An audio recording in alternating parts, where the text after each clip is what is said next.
Good afternoon बच्चों।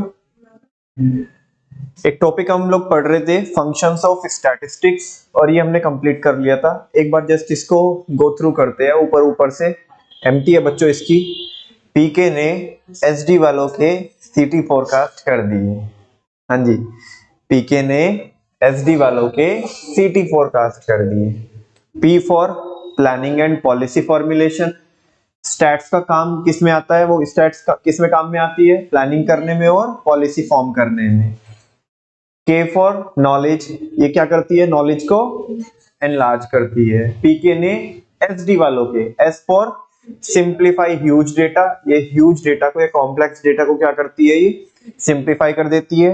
And D for बच्चों definite form, ये फैक्ट्स को किस में प्रेजेंट करती है? डेफिनेट फॉर्म में प्रेजेंट करती है। एसडी पीके ने एसडी वालों के सीटी, सी फॉर कंपैरिजन ऑफ फैक्ट्स, ये कंपैरिजन करने में हेल्प करती है। टी फॉर, हाँ जी, टेस्टिंग ऑफ हाइपोथेसिस, ये कोई भी हाइपोथेसिस है, कोई भी कॉन्सेप्ट है, उसको टेस्ट करने में क्या करती है? हेल्प करती है। नेक्स्ट सीटी फोरकास्ट कर दिए, टू हेल्प इन फोरकास्टिंग, ये किस में हेल्प करती है? फोरकास्टिंग में हेल्प करती है। बात करते बच्चों किसकी? इंपोर्टेंस की, इंपोर्टेंस ऑफ स्टैटिस्टिक्स। अभी तक जो हमने पढ़ा ये तो था उसका काम, फंक्शंस, कि वो किस चीज में काम में आती है, लेकिन अभी है उसकी इंपोर्टेंस, ये जरूरी क्यों है। बहुत सिमिलर से टॉपिक है बच्चों, और कुछ डिफरेंसेस होंगे, कुछ सिमिलैरिटीज होंगी, लेकिन समझने की कोशिश करना आप। वो थे उसके फंक्शंस, कि वो क्या क्या करती है स्टैट्स। ये है इंपोर्टेंस, कि इसकी जरूरत क्यों है हमें, ठीक है ना, कि अगर ये नहीं होगा तो किस किस चीज में हमें हेल्प नहीं मिल सकती, और ये होगा तो किस चीज में हेल्प हमें मिलेगी। मैं फिर कह रहा हूं वंस अगेन बच्चों, दोनों टॉपिक में बहुत ज्यादा डिफरेंसेस नहीं है, थिन लाइन डिफरेंस है ना। चलो देखते हैं फिलहाल importance of statistics. The importance of statistics in the following major areas are given as under. Basically अगर आप देखोगे तो यहाँ पे एरिया के पॉइंट ऑफ व्यू से देखेंगे हम। किसके पॉइंट ऑफ व्यू से देखेंगे?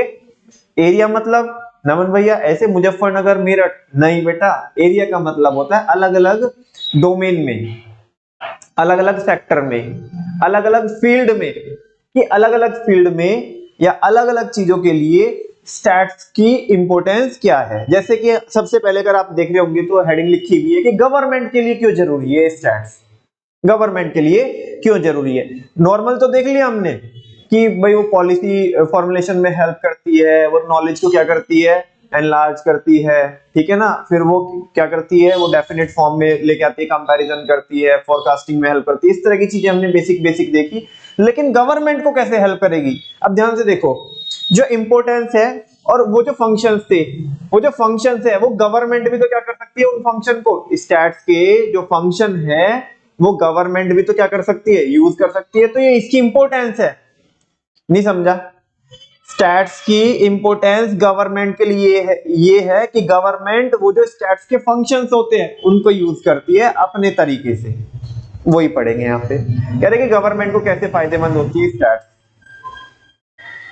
Importance of statistics to government. In the present scenario, the government collect the largest amount of stats for various purposes like, कह रहे कि आज के दौर में गवर्नमेंट बहुत ज्यादा अमाउंट में क्या करती है? डेटा कलेक्ट करती है, बहुत ज्यादा अमाउंट में डेटा कलेक्ट करती है, बहुत ज्यादा अमाउंट में डेटा कलेक्ट करती है अलग अलग पर्पस के लिए। और मैं कहता हूं बच्चों, आज के दौर में नहीं, स्टैट्स को तो शुरू से ही ऐसे यूज किया जाता था, क्योंकि स्टैट्स का मतलब ही क्या होता था? हमने देखा था शुरुआत में, पॉलिटिकल स्टेट क्या होता था, कि जो पुराने टाइम में जो राजा महाराजा हुआ करते थे वो अपनी जनता का और बाकी जो क्या क्या फैसिलिटीज चल रही है, कितने लोगों को बेनिफिट मिल रहा है, स्टैट्स को वो इसी तौर पे यूज करते थे।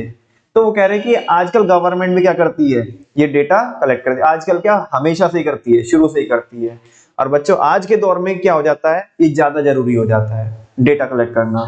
तुम्हें क्या लगता है? गवर्नमेंट इतनी सारी स्कीम्स निकालती है, उससे कितने लोग बेनिफिट हो रहे हैं, क्या गवर्नमेंट को वो स्कीम कंटिन्यू करनी चाहिए या नहीं करनी चाहिए, कोई नई स्कीम लानी चाहिए, लोग खुश हो रहे कि नहीं हो रहे गवर्नमेंट की स्कीम से? क्या ये अपने आप ही पता चल जाता है? अरे बेटा बहुत टीम्स लगी हुई है, बहुत बहुत होशियार होशियार लोग लगे हुए उधर, ठीक है ना, जो ये सारी चीजें क्या करते हैं, ट्रैक करते हैं। तुम्हें क्या लगता है मोदी जी आते हैं भाषण देके चले जाते हैं क्या? मोदी जी क्या इतना टाइम मिल जाता है उन्हें कि वो अपना भाषण लिखते हैं ये वो वगैरह? अरे क्या हजारों लोग लगे हुए हैं, है ना। वो पूरा मोदी जी तो एक चेहरा है, पीछे पूरी बैकएंड में क्या है, टीम है। बात समझ में आ रही है ना? जो ये स्टैट्स कलेक्ट करती है और फिर उनके बेसिस पे क्या लेती है, डिसीजंस लेती है, पॉलिसीज फ्रेम करती है। मोदी जी तो आकर के उसे क्या करते हैं, रीड आउट करने का काम करते हैं, इम्प्लीमेंट करवाने का काम करते हैं। ठीक है, तो कह रहे हैं कि गवर्नमेंट को कैसे जरूरी होती है स्टैट्स, अब वो देख रहे हैं। पहला बोल रहा है यहाँ पे, government collects numerical figures to fulfil welfare objectives. Government क्या क्या करती है, न्यूमेरिकल फिगर्स कलेक्ट करती है ताकि वो क्या कर सके, वेलफेयर ऑब्जेक्टिव्स फुलफिल कर सके। कोई भी सरकार अपने नागरिकों के लिए, अपने देशवासियों के लिए क्या करती है, काम करती है। ठीक है ना, गवर्नमेंट ये नंबर इसलिए कलेक्ट करती है ताकि वो अपने वेलफेयर ऑब्जेक्टिव्स क्या कर सके, फुलफिल कर सके। जैसे सरकार पीडीएस चलाती है, क्या चलाती है, हमेशा कभी देखना मोदी जी को भाषण में सुनना, वो बोलते हैं हम ये योजना लेके आए, हम ये पॉलिसी लेकर के आए, इससे इतने करोड़ लोग क्या हुए, इन्फ्लुएंस हुए, इतने करोड़ लोगों को क्या मिला, इन योजनाओं से क्या मिला, फायदा मिला।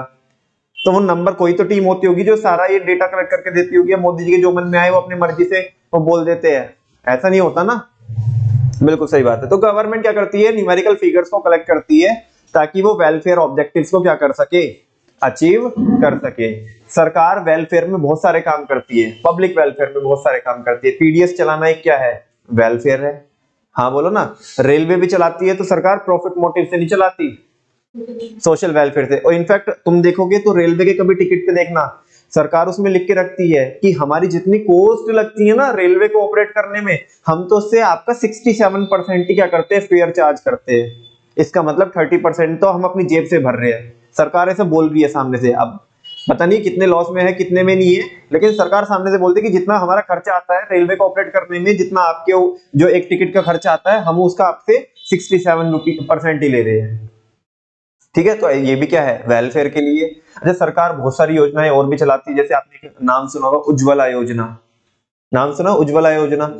हाँ जी, उसमें क्या है कि हमारे प्रधानमंत्री जी ने बाकी लोगों से अपील की थी कि भाई जो लोग अपनी, अब तो खैर सब्सिडी, जिस सो कॉल्ड सब्सिडी जिसको बोलते हैं, वो एलपीजी पे जो सो कॉल्ड सब्सिडी, एक्चुअल में वो कोई सब्सिडी नहीं होती है, ठीक है ना, लेकिन फिर भी गवर्नमेंट उसे जो बोलती है कि जो सब्सिडी आती है, अब तो वो बंद ही कर दी। लेकिन लोगों ने, मोदी जी ने लोगों से अपील किया था कि आप इसे क्या कर दीजिए, जो लोग छोड़ सकते हैं सब्सिडी वो छोड़ दे, ताकि हम आपके उस पैसे से गरीबों के पास तक क्या जा सके, एलपीजी सिलेंडर जा सके, है ना। तो जो बीपीएल कैटेगरी में फॉल करते हैं जो लोग, जो सोसाइटी का जो सेक्शन, उनको क्या करते हैं, मोदी जी फ्री में सिलेंडर देने का काम करते हैं, एलपीजी सिलेंडर। ठीक है ना, तो वो उज्ज्वला योजना है। ऐसे तमाम योजनाएं चलाते हैं, ठीक है ना, जहाँ पे लोगों को रोजगार देने की बात करते हैं, है ना।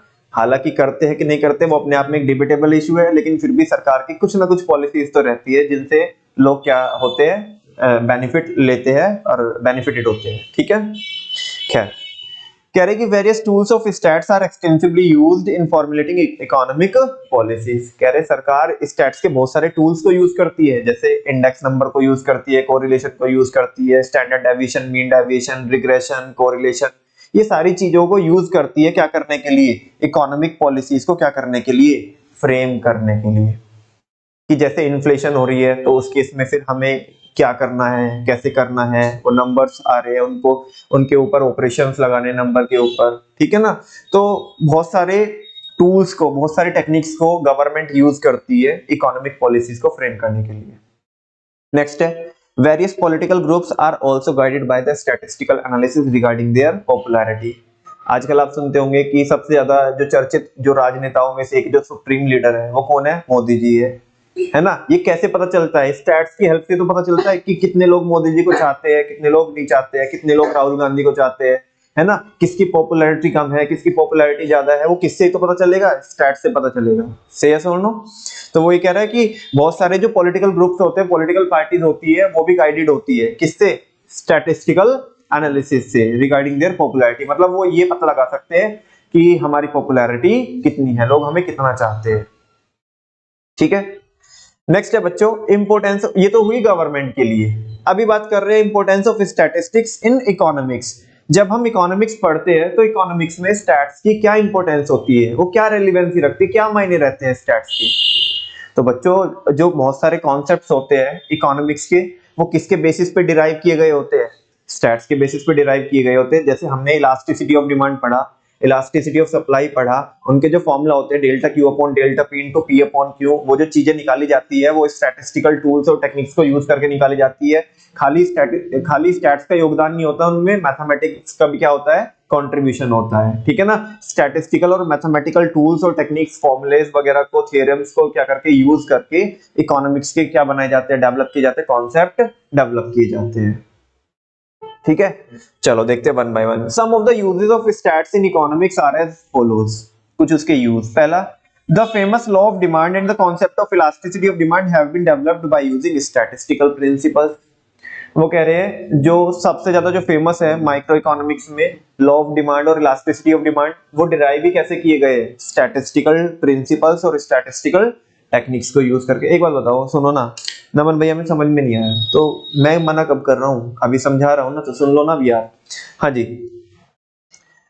मेरे को कैसे पता चलेगा कि मेरे को लॉ ऑफ डिमांड बनाना है, या ये ऐसी होता है कि प्राइस के बढ़ने से क्वांटिटी डिमांडेड कम होती है। ये अपने आप सपने में, मान लिया किसी ने भी लॉ ऑफ डिमांड बनाया, जिसने बनाया लॉ ऑफ डिमांड, ठीक है, क्या उसको सपने में आया कि एक दिन ऐसा हुआ कि उसको सपने में आया और फिर अगले दिन बोला मिल गया लॉ ऑफ डिमांड मिल गया, क्या ऐसा वो होगा क्या? बेटा उसने कोई भी, जब हम प्रिंसिपल्स बनाते हैं, ध्यान से सुनना, ये 12th में भी काम में आएगा आपके, जब भी हम कोई प्रिंसिपल क्या करते हैं, डेवलप करते हैं, कोई थ्योरी डेवलप करते हैं, तो ऐसे सपने में नहीं होता कि सपने में हो गया रे कमाल, ठीक है ना। नहीं आगे मत सोचो तुम। हाँ फिलहाल तो मैं क्या बोल तो पहले ना कोई प्रिंसिपल को डेवलप करने के लिए पहले क्या किया जाता है बच्चों लोगों, ऑब्जर्व किया जाता है। क्या किया जाता है? ऐसे नहीं मानोगे, ऐसे नहीं समझोगे, चलो कुछ तो इंटरेस्टिंग तरीके से समझाता हूं इसे। एक मेरा दोस्त था, मतलब है एक मेरा दोस्त है और बहुत ज्यादा शौकीन है मैच का, क्रिकेट मैच देखता है, बहुत ज्यादा शौकीन है। अपने को तो कुछ नहीं पता, ठीक है ना। अब ये कह रहा है कि बच्चा कह रहा है कि भाई साहब भी बैठे हमारे यहाँ पे, नहीं आपके ऊपर ना ले एग्जाम्पल, हम शिफ्ट ना करें। हाँ वो कह रहा है एग्जाम्पल, चलो सुनो, क्योंकि क्लास में अब वो दोस्त से रिलेट नहीं कर पाओगे तो मसूद से रिलेट कर पाओगे।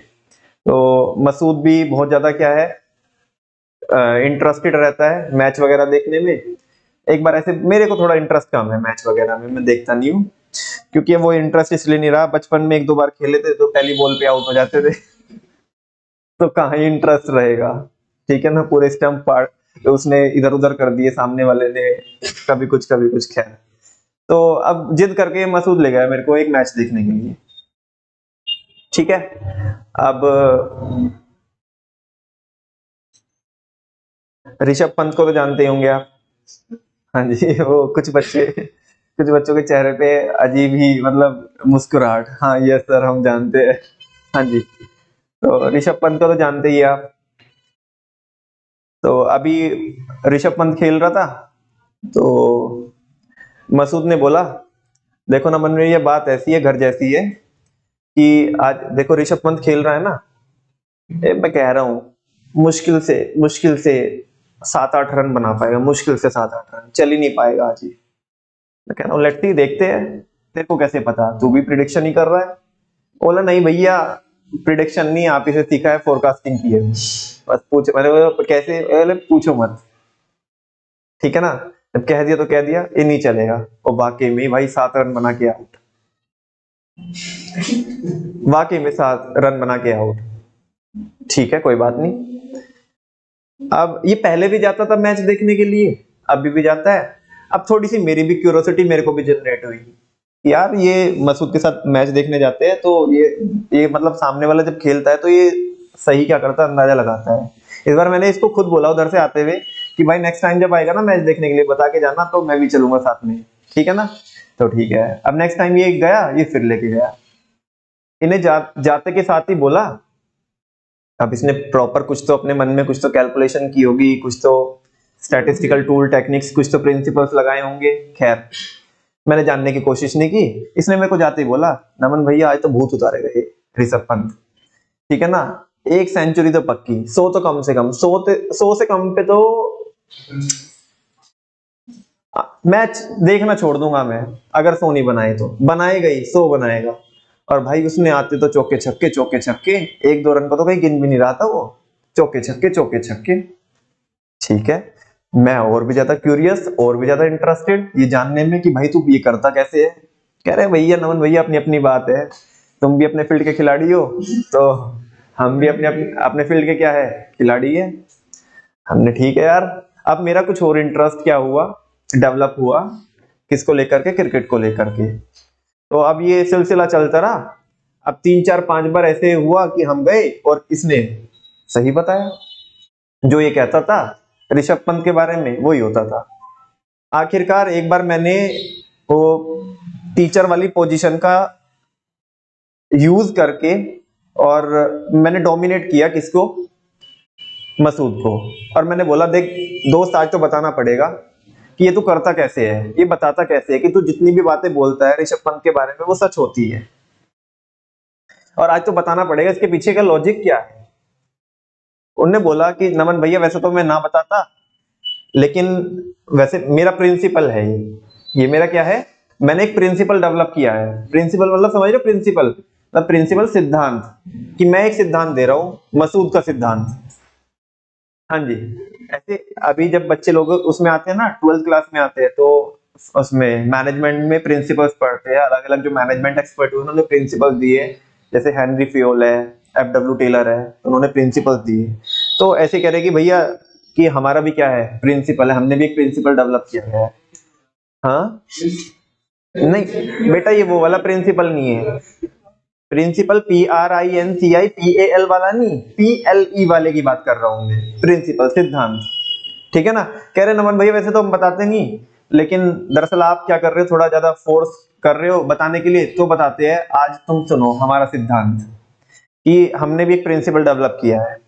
और प्रिंसिपल ये है कि जब जब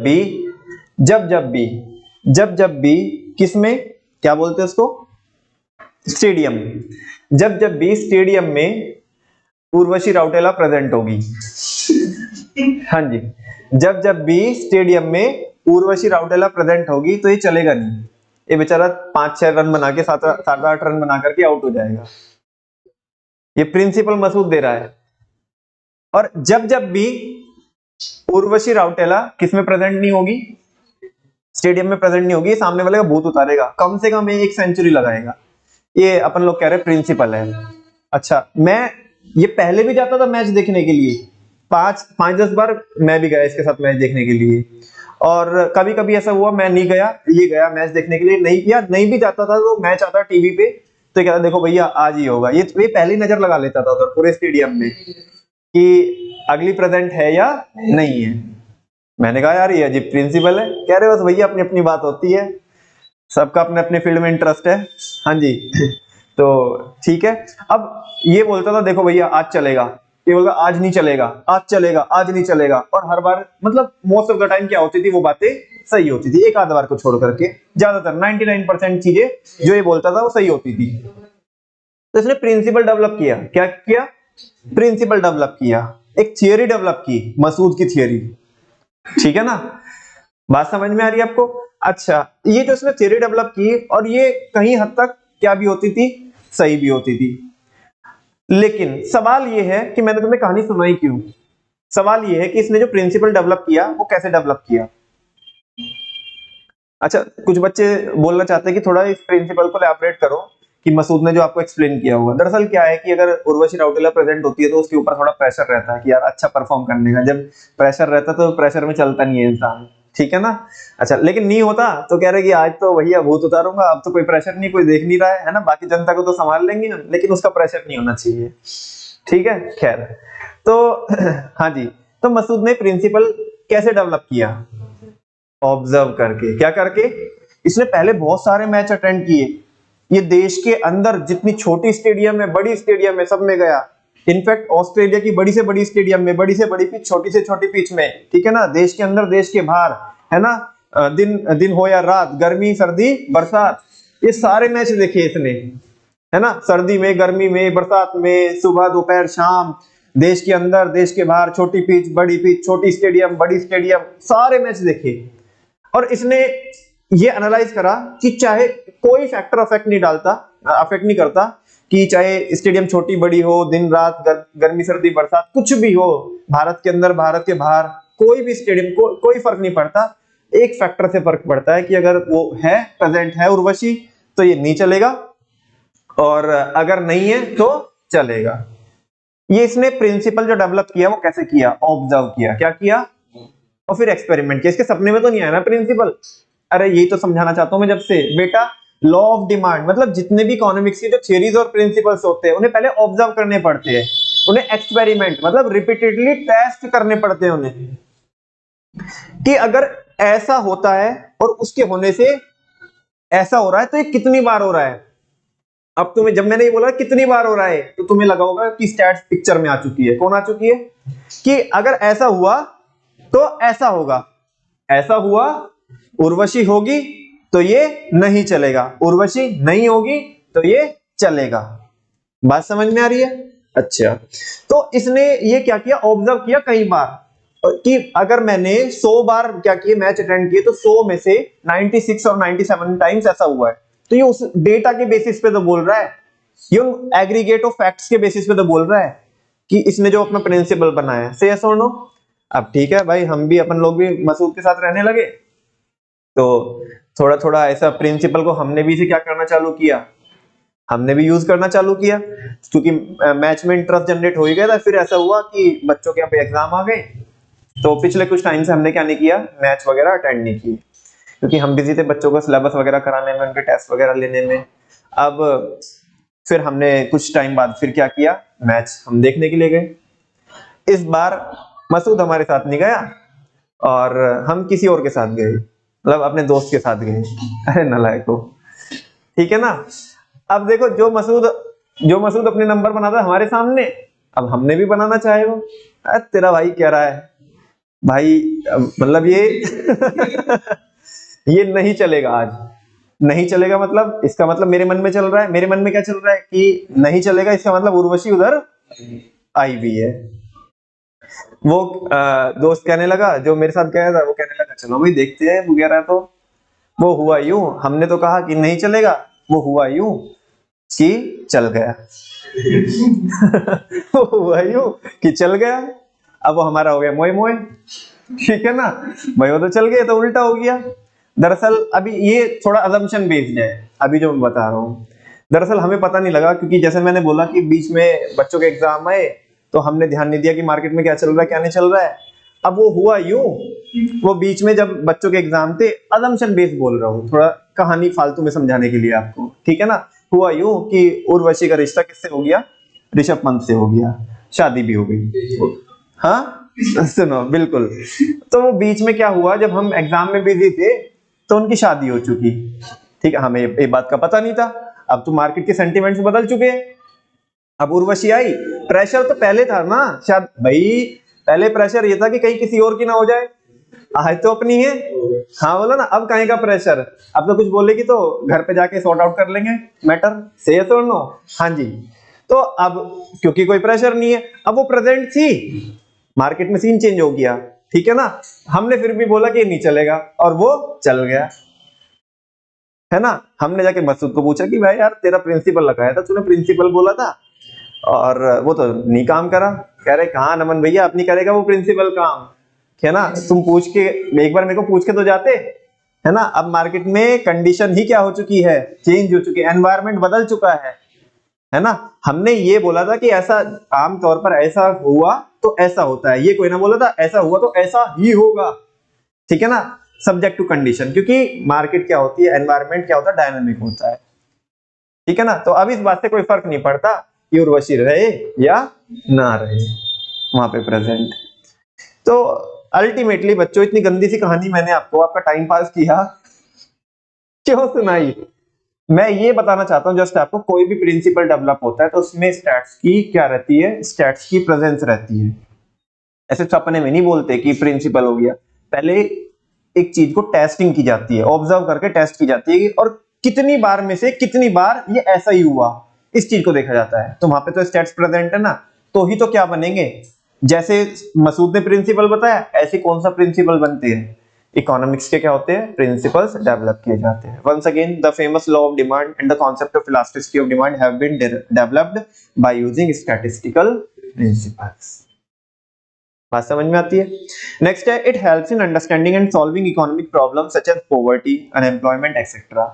कह रहे हैं कि इकोनॉमिक्स में ये कैसे काम में आती है स्टैट्स, इससे हम जो इकोनॉमिक प्रॉब्लम्स है ना, वर्ल्ड वाइड जो इकोनॉमिक प्रॉब्लम्स है उनको भी समझ सकते हैं, जैसे पॉवर्टी को समझ सकते हैं, अनएम्प्लॉयमेंट को समझ सकते हैं, क्योंकि नंबर्स होते हैं ना कि भारत में इतने लोग हैं, उनमें से 22% लोग किसके नीचे अपना जीवन यापन करते हैं, पॉवर्टी के नीचे अपना जीवन क्या करते हैं, यापन करते हैं।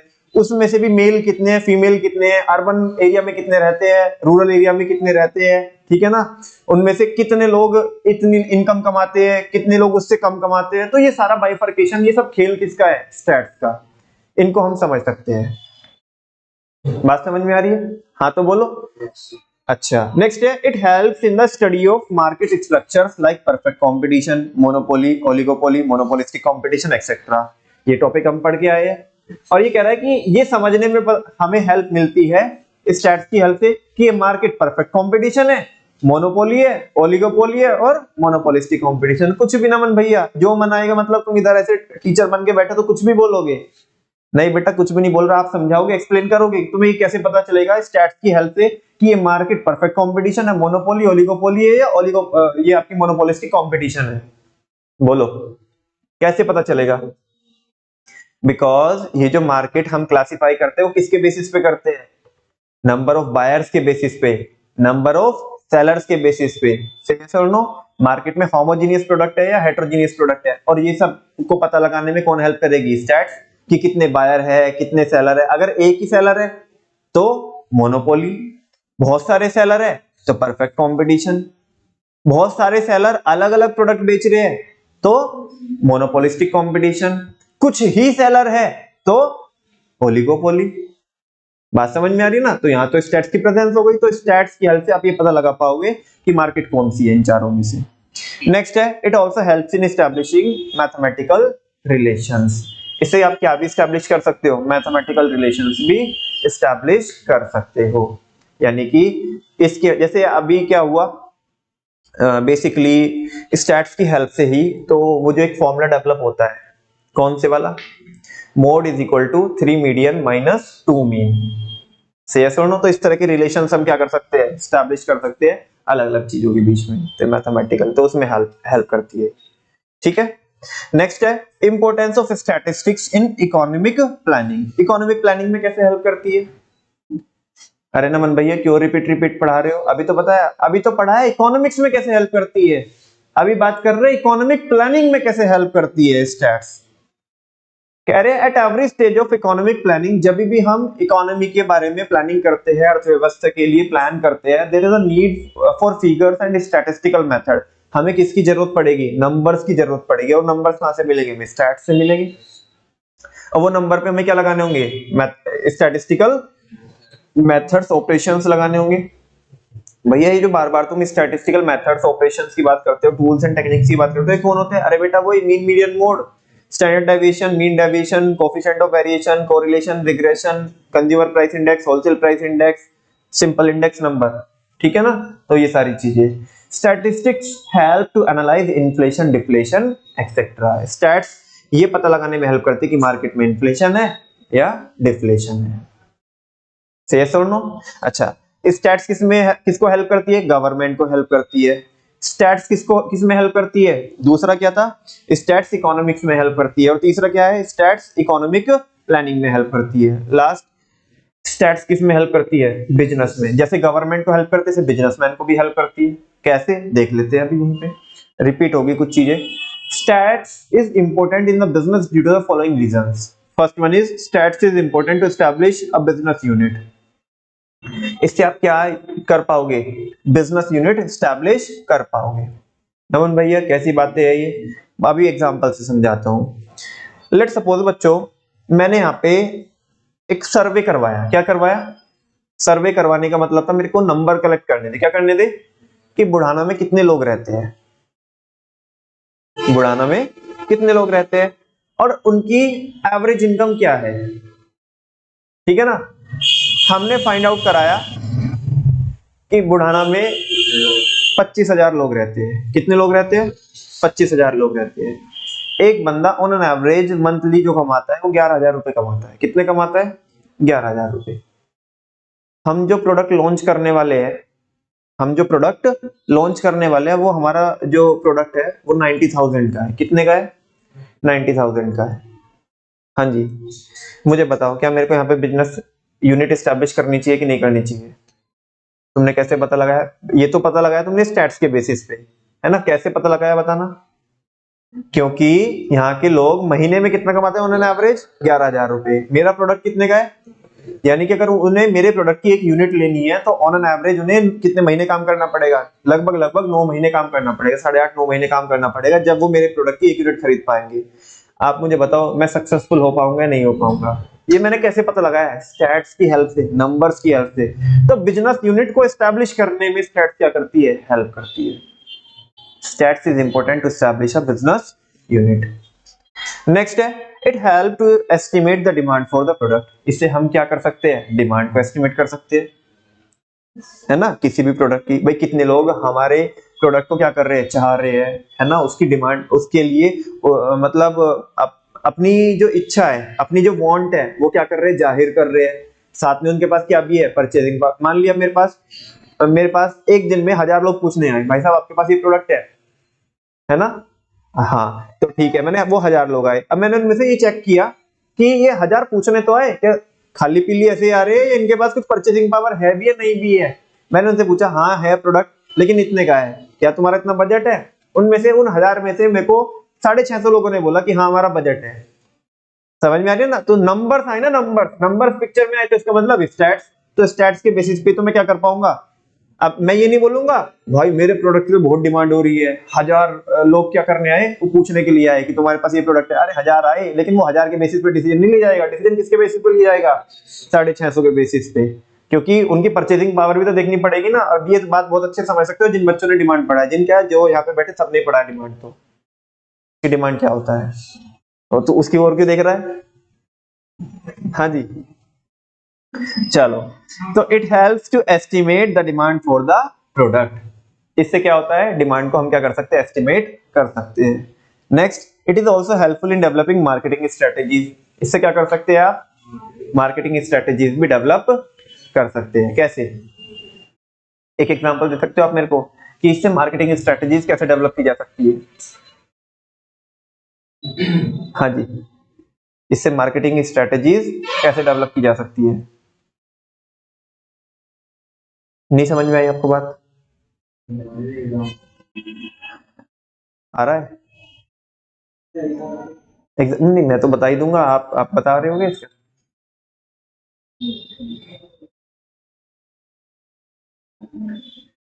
मतलब हमारे आसपास के लोग हैं, वो किस चीज से इन्फ्लुएंस हो रहे हैं, वो क्या चाहते हैं, वो कैसा प्रोडक्ट चाहते हैं। अब जैसे मैं बच्चों बताऊं आपको कि पिछले 1 साल के अंदर अंदर बहुत सारे लोगों ने हमारे से क्या करी? इंक्वायरी करी, है ना? सोशल मीडिया पे अलग अलग प्लेटफॉर्म पे क्या किया? हमारे से इंक्वायरी करी कि ऐसे, वैसे मैं अपने आप को सर बोलता नहीं हूँ, तो गली मोहल्ले के टीचर है, भैया है, ठीक है ना? तो लोग बोलते हैं कि सर हमें आपके नोट्स बहुत अच्छे लगे और हमें नोट्स चाहिए, ठीक है ना? तो मोस्ट ऑफ द केस में हमने देखा, हमने बोला कि हाँ आपको ये किस में मिल जाएंगे? पीडीएफ फॉर्म में मिल जाएंगे, एक ही जैसे आप लोग क्या करते हो एप्लीकेशन में यूज करते हो, है ना? तो फिर उन लोगों ने उन उन लोगों की हमने एप्लीकेशन क्या करवाई? स्टार्ट करवाई। कुछ टाइम बाद उन्होंने क्या दिया? अपना फीडबैक दिया कि सर कई बार ऐसा होता है कि हम पढ़ते हैं तो उतना इफेक्टिवली, अच्छा है कि हम कहीं पे भी जा रहे हैं तो बैकअप रहता है हमारे पास नोट्स का, तो हम खाली रहते तो पढ़ लेते हैं, हमारा टाइम जाया नहीं होता। लेकिन जब हम प्रॉपर पढ़ने बैठते हैं तो जो पढ़ने में मजा किस में आता है? नोट से आता है, जो बुक से पढ़ने में मजा आता है, वो वाला मजा नहीं आता। कहीं ना कहीं हमारी आंखें भी क्या होती है, थकी थकी क्या करती है, महसूस करती है। तो फिर हमने सारे लोगों ने, में जो भी हमारे साथ में जो काम करते हैं, मिल करके मैंने बाकी लोगों से पूछा कि कैसे कैसे करना है, क्या करना है, कैसे करना है। तो उसके लिए हमने क्या की, मार्केटिंग स्ट्रेटेजीज क्या करी, डेवलप करी। कि जब बहुत सारे लोग, है ना, एक आध बच्चा बोलता है ऐसा तो समझ आता है ना। जब 80% बच्चे ऐसा बोल रहे हैं कि नहीं नहीं भैया, कहीं ना कहीं हमारी आंखों में क्या रहती है, दिक्कत रहती है। अच्छा, जो लोकल वाले बच्चे, उनकी प्रॉब्लम ये है कि उन्हें नोट्स बनाने पड़ते हैं। अगर वो पढ़ते हैं तो उन्हें नोट्स बनाने पड़ते हैं। तो अकॉर्डिंगली क्या किया था कि ये प्रॉब्लम का क्या हो सके, सॉल्यूशन हो सके, क्या हो सके। तो फिर हमने क्या किया, हमने डिसाइड किया कि हम क्या करेंगे, अपनी बुक लॉन्च करेंगे। क्या करेंगे, बुक लॉन्च करेंगे। कल को बच्चों हम अपनी एक 12th क्लास की इंडियन इकोनॉमिक डेवलपमेंट की क्या करने वाले हैं, बुक लॉन्च करने वाले हैं। और जस्ट कुछ दिनों बाद क्या होगी, एक मैक्रो इकोनॉमिक्स की क्या होगी, बुक लॉन्च होगी। ठीक है ना। तो उसके बेसिस पे अपन लोग क्या करते हैं, मार्केटिंग स्ट्रेटेजीज क्या करते हैं, स्टैट्स के बेसिस पे क्या करते हैं, डेवलप करते हैं। कि हमें कैसे क्या करना है, प्रॉब्लम को सॉल्व करना है। जो भाई बिजनेस वाले हैं, तो बिजनेस में या प्रोफेशन में लोग किस प्रॉब्लम को सफर कर रहे हैं, कैसे कैसे हम उसे क्या कर सकते हैं, हेल्प कर सकते हैं लोगों की प्रॉब्लम को सॉल्व करने में, कैसे और ज्यादा लोगों तक पहुंचा जा सकता है ना। तो वो मार्केटिंग स्ट्रेटेजीज डेवलप की जाती है। ठीक है। अब जैसे मोदी जी है, मोदी जी कुछ ना कुछ खेल खेलते रहते हैं, नंबर्स के बेसिस पे ही तो। अच्छा, कि भारत में इतनी पॉपुलेशन है, इतने लोग तो हमारे फेवर में है, लेकिन ये जो हमारे फेवर में जो हमें गाली देते हैं, इन्हें कैसे अपने फेवर में किया जाए। तो उनके लिए फिर नई नई स्ट्रेटेजीज लेके आते हैं। से यस और नो, कुछ ना कुछ क्या करते रहते हैं, कार्यक्रम। बच्चों को कहीं ना कहीं जोड़ते हैं, बच्चों को जोड़ने के लिए वो परीक्षा पे चर्चा करते हैं। से यस और नो। बड़े लोगों को जोड़ने के लिए मन की बात करते हैं। वो बात अलग है कि किसी की सुनते नहीं है, लेकिन करते तो है, मन की बात तो करते हैं। हाँ जी, अपने ही मन की बात करते हैं। वो बात अलग है कि दूसरों के मन की बात नहीं करते, लेकिन करते तो है ना। तो अलग अलग सेगमेंट्स को वो कुछ ना कुछ स्ट्रेटेजीज डेवलप करते रहते हैं। अब जैसे कई बार कुछ गरीब लोग सोच रहे हैं हमारी तो सोचते नहीं है। तो जैसे अभी क्या हुआ, ध्यान से सुनो। उन्होंने देखा कि मार्केट में इस तरह की बातें हो रही है कि मोदी जी तो केवल किसके दोस्त है, अंबानी जी के दोस्त है, गौतम अडानी के दोस्त है ना। बड़े बड़े लोगों की क्या करते हैं, हेल्प करते हैं, उन्हीं को कॉन्ट्रैक्ट दिलाते हैं वगैरह। ऐसे लोग कुछ भी बोलते रहते हैं मार्केट में। तो अब ऐसे अगर चीजें चलेगी तो, क्योंकि जो बहुत अमीर फैमिली है भारत में तो बहुत कम है, उनसे वोट तो मिलेगी नहीं। वोट तो किससे मिलेगी, जो छोटे छोटे लोग हैं। से यस और नो। तो मोदी जी ने ये देखते हुए कि बहुत ज्यादा जो छोटे लोग हैं वो क्या हो जाएंगे, नाराज हो जाएंगे। तो इसको देखते हुए उन्होंने अपनी एक मार्केटिंग कैंपेन चालू किया, एक मार्केटिंग स्ट्रेटेजी क्या करी, डेवलप करी। वो स्ट्रेटेजी, स्ट्रेटेजी समझते हो क्या होती है स्ट्रेटेजी। हाँ जी, स्ट्रेटेजी होता है चक्रव्यूह। क्या होता है, चक्रव्यूह। समझ में आती है आपको बात। ठीक है ना। ये प्रॉपर प्रॉपर तो 12th का टॉपिक है। ठीक है। खैर, हाँ, तो मैं क्या बोल रहा था, तो मोदी जी ने एक नारा दिया, पाई पाई से गरीब की भलाई। पाई पाई से गरीब की भलाई। अब मोदी जी इस बात को बोलते, अपने रैलियों में बोलते हैं, उनके बड़े बड़े होर्डिंग्स लगे हुए। आप हाईवे पे जाओगे, जब इंसान अच्छे अच्छे से हाईवे पे, मक्खन मलाई हाईवे पे चलते हुए मोदी जी का बड़ा सा बोर्ड देखता है ना, जहाँ पे उस पे लिखा रहता है मोदी जी, उसका मोदी जी का फोटो लगा रहता है, और उस पे बड़ा बड़ा लिखा रहता है, पाई पाई से गरीब की भलाई।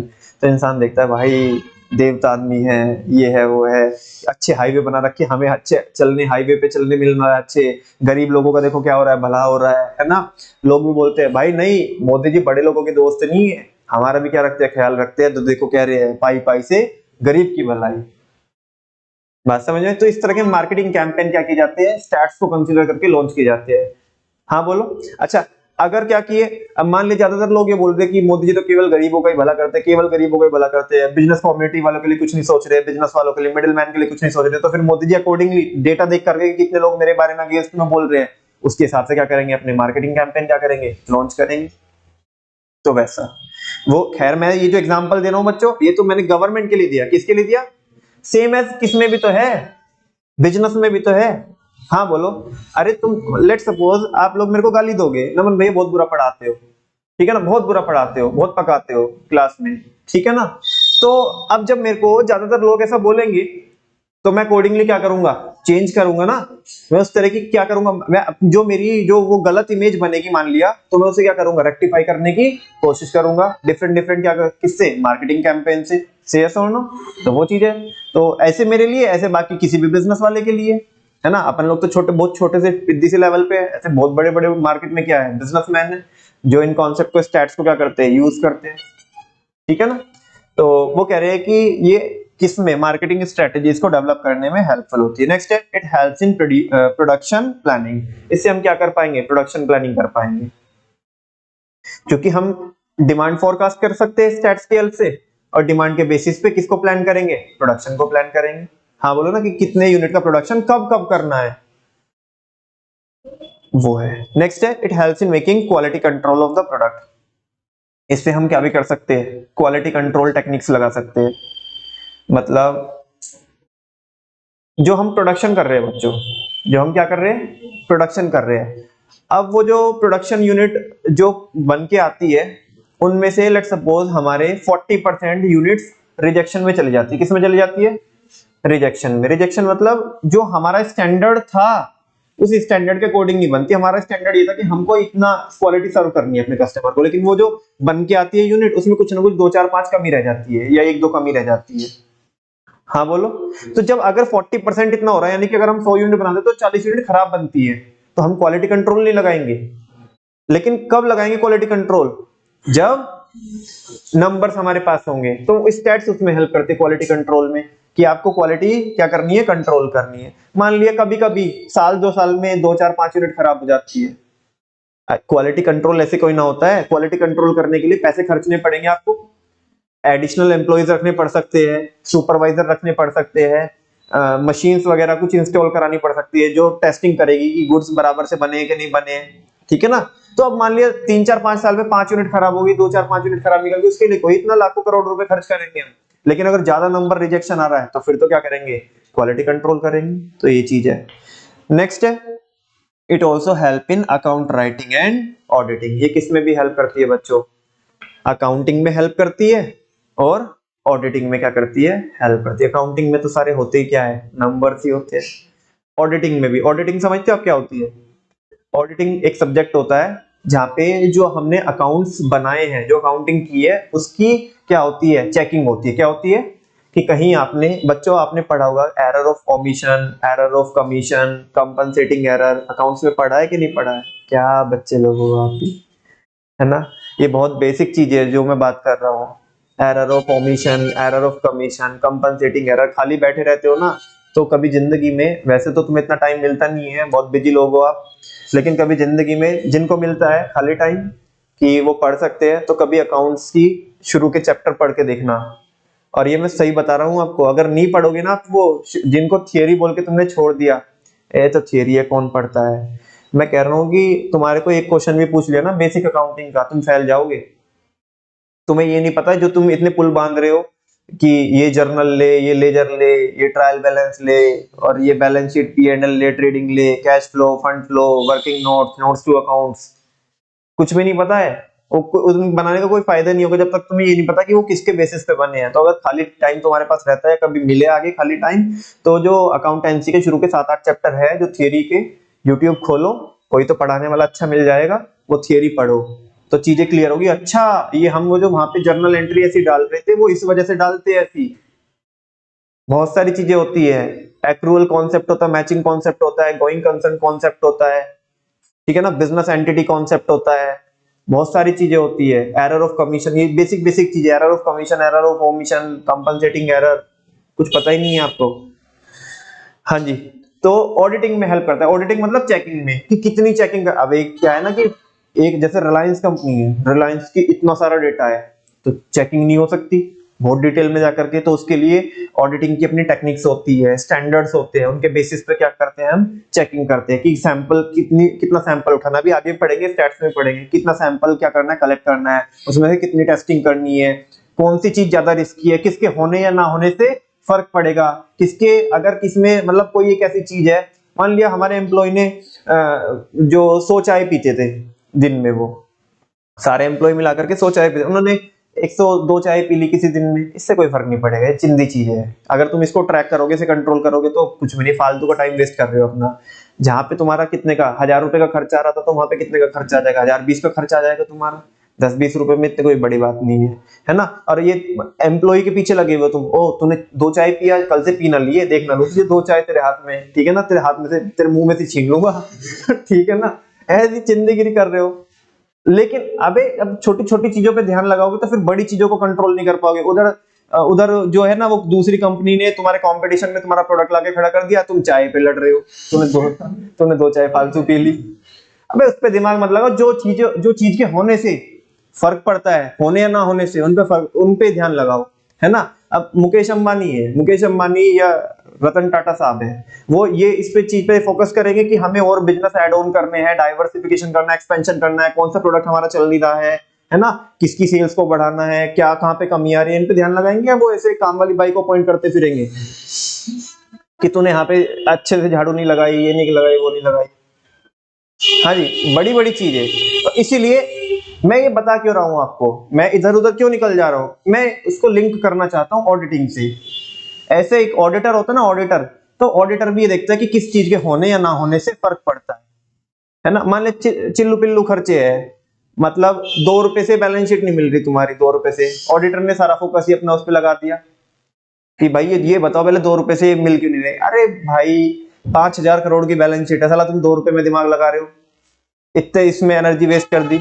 उससे अच्छा तो जेठालाल है, तुमने वो देखा होगा ना, वो आता है वो उठा करके, वो पोपट लाल उठा के लेके आता है, भाई ये 20 रुपए का हिसाब नहीं मैच हो रहा, बैलेंस शीट मैच नहीं हो रही, ओ भाई ले पकड़ 20 रुपए, मिल गई तेरी बैलेंस शीट, मैच हो गई, ठीक है ना। तो वैसा, तो ऑडिटर को भी ये देखना होता है स्टैट्स के बेसिस पे कि किस चीज से फर्क पड़ता है और किस चीज से फर्क नहीं पड़ता है, तो उनकी ज्यादा चेकिंग करेगा वो कि वहां पे मिस्टेक ना हो। किसी ने 2 4 5 चाय फालतू पी ली, उससे कोई फर्क नहीं पड़ेगा। लेबर कॉस्ट बढ़ते जा रही है तुम्हारी, लेबर कॉस्ट पहले 100 रुपए आ रही थी, अब 130 रुपए, उस पर तो ध्यान नहीं लगा रहे, ठीक है ना। वो जो पोस्ट के चार्जेस बढ़ गए, पोस्टल चार्जेस बढ़ गए, पहले पोस्ट साल में 1 2 पोस्ट करते थे तुम किसी क्लाइंट को अपने, है ना, वो 40 रुपए से 45 हो गई, तो कह रहे कि पिछले साल तो इसका खर्चा 40 आया था, इस बार 45 क्यों आया। अब इस पे ये चिंदीगिरी, ये छोटी छोटी चीजें, इन पे दिमाग मत लगाओ, स्टैट्स काम में आती है अकाउंटिंग करने में और ऑडिटिंग करने में, ठीक है ना। ये क्या है बच्चों, इंपॉर्टेंस है किसकी, स्टैट्स की। 4 हेडिंग में हमने देखा, पहला गवर्नमेंट के लिए क्या इंपॉर्टेंस रहती है स्टैट्स की, दूसरा इकोनॉमिक्स में क्या रहती है इंपॉर्टेंस, इकोनॉमिक प्लानिंग को करने में, फॉर्मुलेट करने में, फ्रेम करने में क्या उसकी इंपॉर्टेंस रहती है, और बिजनेस में क्या इंपॉर्टेंस रहती है, ठीक है ना।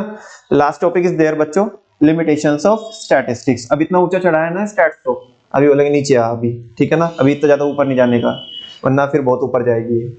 The main limitation of statistics are, statistical results are true only on average. और ये इसमें ज्यादा समय नहीं लूंगा क्योंकि मैंने आपको ऑलरेडी समझाया हुआ है।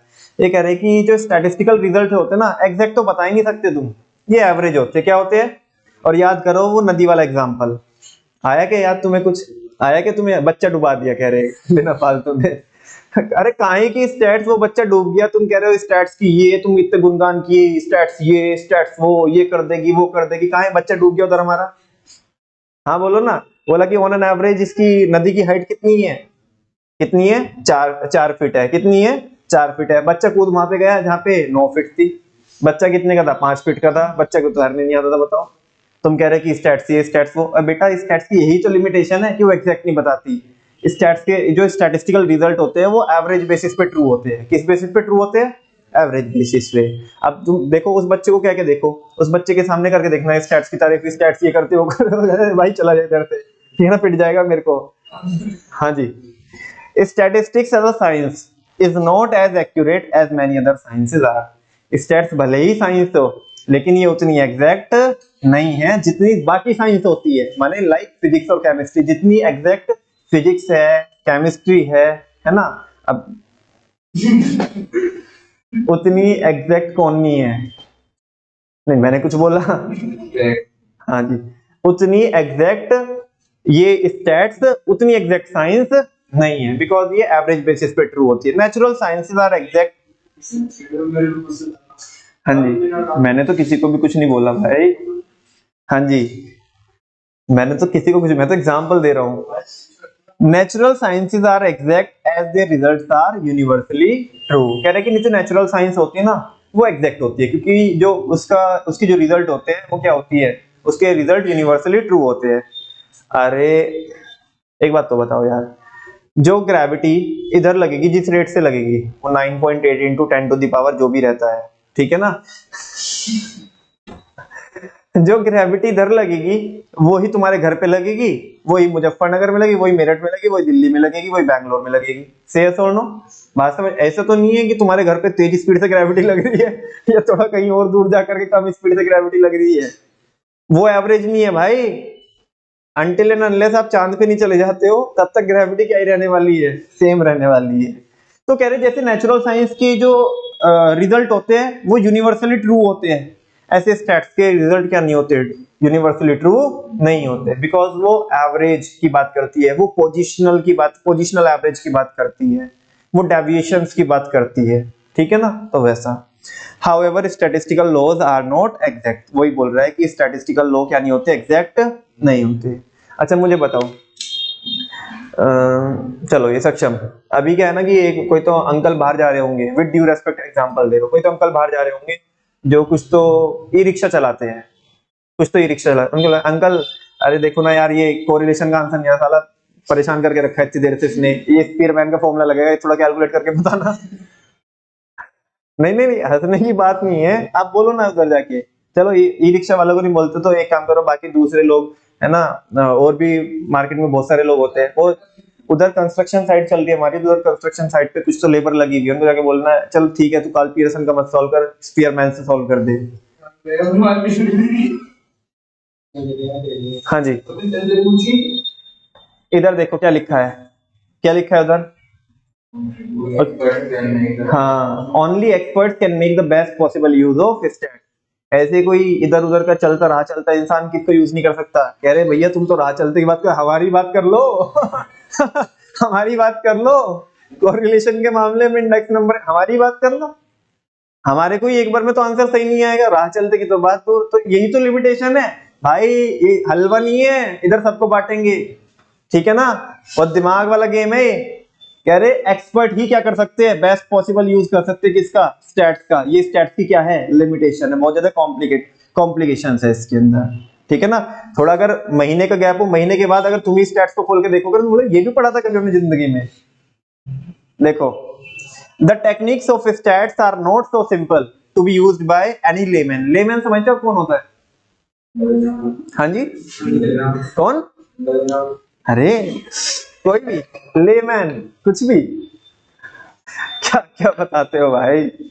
लेमैन का मतलब होता है, हाँ कुछ बोल, हाँ लेमैन का मतलब आम इंसान। कौन होता है? जैसे कई बार सुनो मैं बताता हूँ कुछ भी यार, सुनो, लेमैन का मतलब होता है, जैसे कई बार क्या होता है ना, अपन लोग पढ़ाते हैं और कुछ तो ऐसे बाउंसर फेंक के मारते हैं जो बच्चे के सर के ऊपर से जाए, फिर बच्चा बोलता है अरे नमन भैया कहाँ यार, हम इतने एक्सपर्ट नहीं है, थोड़ा लेमैन लैंग्वेज में समझाओ। किस में समझाओ? लेमैन लैंग्वेज मतलब थोड़ी आम भाषा में समझाओ। किस में समझाओ? आम भाषा में समझाओ, ताकि हमारे को कॉन्सेप्ट समझ में आ सके।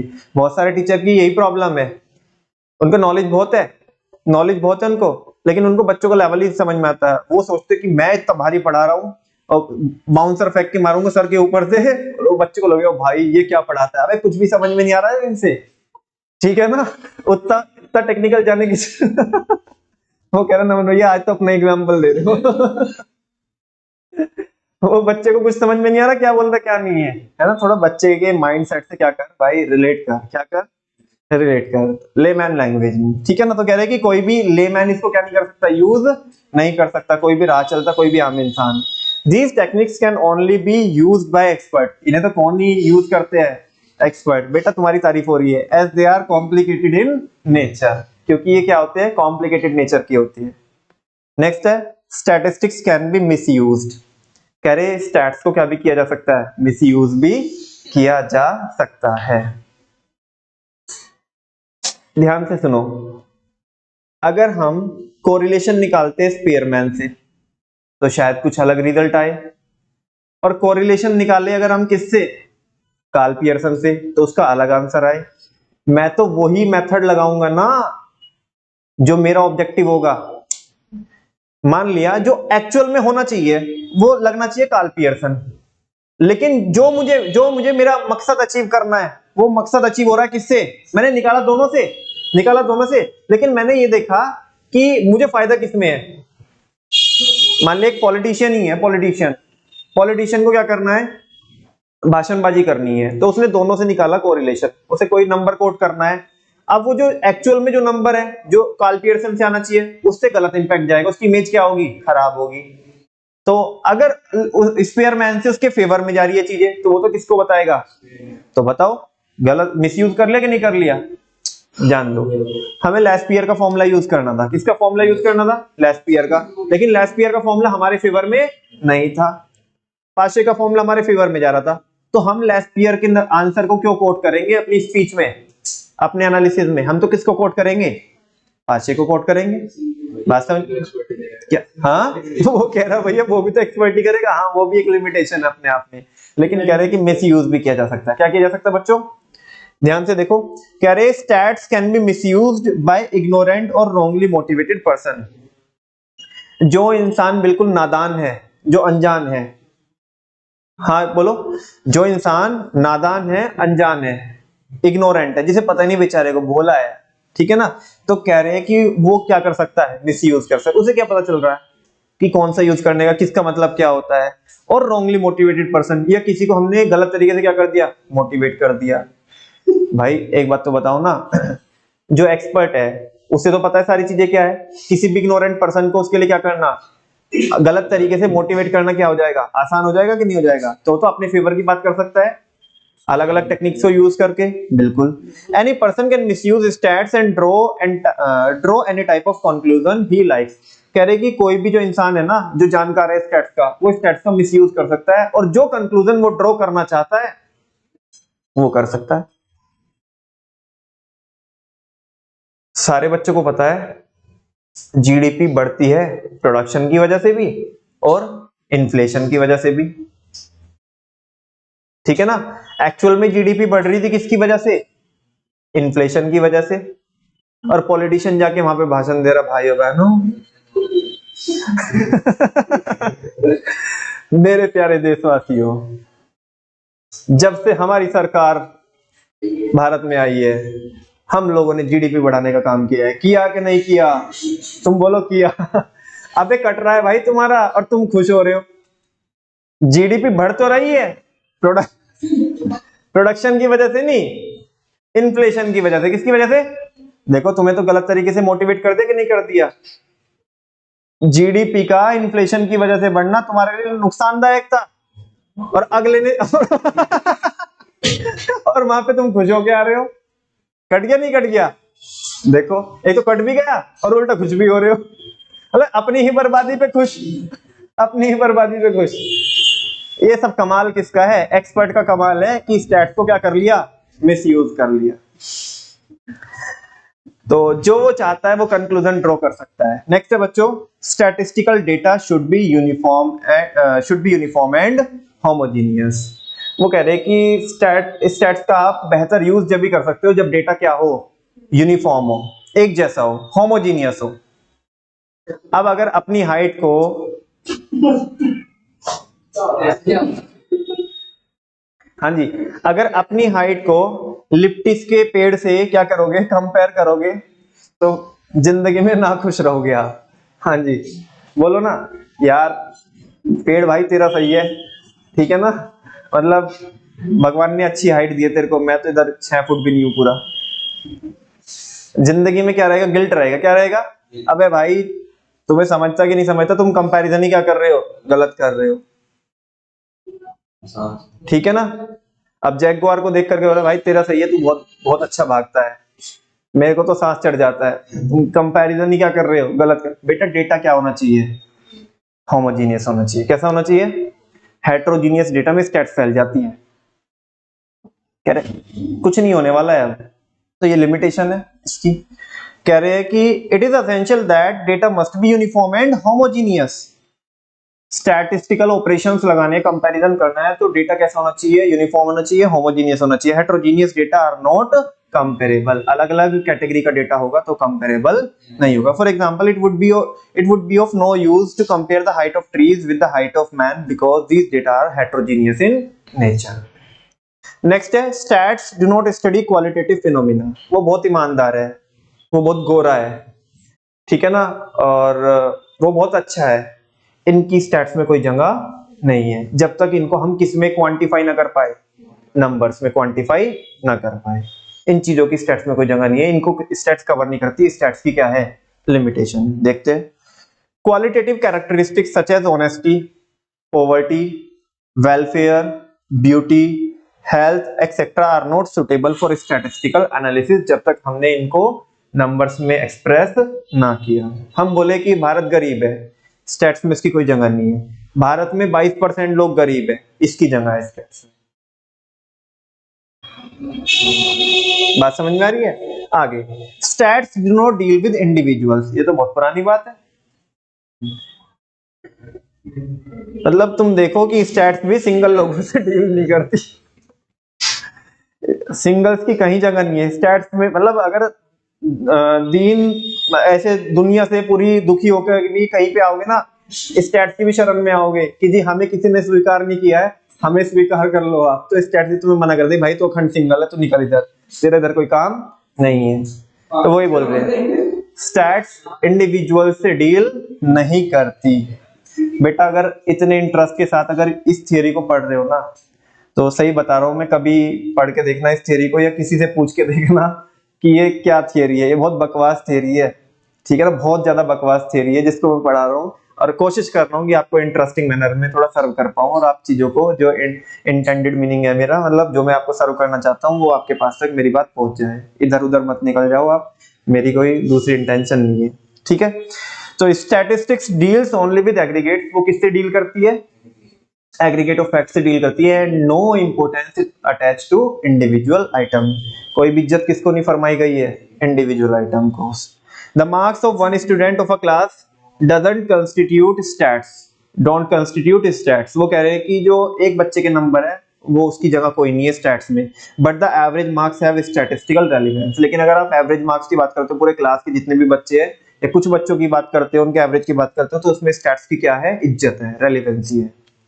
नेक्स्ट है, statistical laws are not exact, वो क्या नहीं होते, वो ये नहीं बोलते ऐसा है या ऐसा होगा, ऐसा हुआ तो ऐसा ही होगा, वो ये नहीं बोलते, बोलते अगर ये हुआ तो उसका आउटकम ये हो सकता है, ये होगा।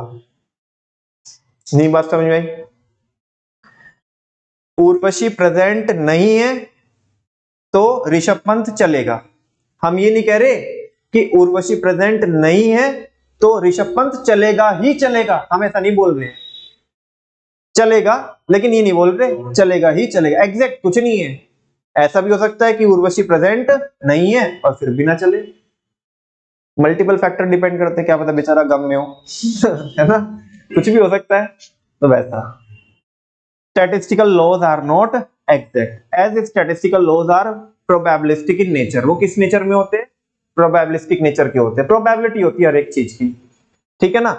Result based on them are only approximate, जो रिजल्ट होते हैं वो किस बेसिस पे ड्रॉ किए जाते हैं, अप्रोक्सीमेशन बेसिस पे ड्रॉ किए जाते हैं, एंड नॉट एग्जैक्ट, वो क्या नहीं होते बच्चों, एग्जैक्ट नहीं होते। और इसी के साथ साथ बच्चों हमारा ये चैप्टर क्या हो जाता है, फिनिश हो जाता है। एक बार जस्ट क्या देख लेते हैं, लिमिटेशंस उसकी क्या है, इसकी एम्प्टी नहीं है, बस ऐसे देख लो उसको। अगर आप एम्प्टी अपने घर से बना के लेके आओगे तो मेरे को बहुत अच्छा लगेगा, क्योंकि पास्ट में भी बच्चों ने जितनी भी एम्प्टी बनवाई भी है, बच्चों ने ही बनवाई भी है। कोई बच्चा बना के लेके आएगा, हम क्लास में डिस्कस करेंगे, वो सब बच्चों ने उसको एक्सेप्ट किया, वो अच्छी रही एम्प्टी, तो हम इधर इनकॉर्पोरेट कर देंगे। आपका भी नोट्स में क्या हो जाएगा, कंट्रीब्यूशन हो जाएगा, और आने वाली जनरेशन आपको याद रखेगी, ठीक है ना, कि हाँ हमारे कुछ तो पूर्वज हुए थे कि जिन्होंने क्या किया था, इधर योगदान दिया था इन नोट्स में, ठीक है ना। हाँ जी बिल्कुल, वो कह रहा है बच्चा हमें तो ऐसे कैसे भूल सकते लोग, हमने तो ऋषभ पंत और उर्वशी का भी क्या दे रखा है, हम तो अमर हो गए प्रिंसिपल दे करके।